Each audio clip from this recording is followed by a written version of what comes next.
नमस्कार. आज बनवूयात चीझी व्हाईट सॉस पास्ता. तर त्यासाठी इथं मी कढईमध्ये पाणी गरम करत ठेवून त्यामध्ये थोडंसं तेल घालून घेतलं, मीठ टाकून घेतलं.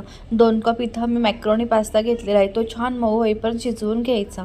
हा छान असा मऊ झाला की ह्याला आपण एखाद्या चाळणीमध्ये छान निथळून घ्यायचा आहे. त्यानंतर परत त्याच कढईमध्ये मी थोडंसं तेल, थोडंसं बटर घालून घेतलं. बारीक चिरून घेतलं लसूण टाकायचं आहे. कांदा वापरला आहे मी. स्वीट कॉर्न घेते, तुम्ही आवडीची कुठल्याही भाज्या इथं वापरू शकता.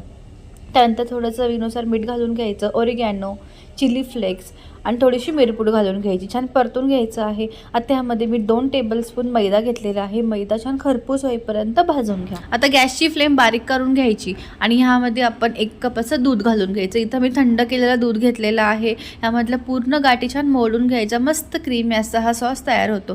त्यानंतर यामध्ये आवडीनुसार चीज घालून घ्या आणि शिजून घेतलेला पास्ता टाकून घ्यायचं. तर इथं एकदम साधा सोपा मस्त क्रीमी व्हाईट सॉस पास्ता तयार आहे. नक्की ट्राय करून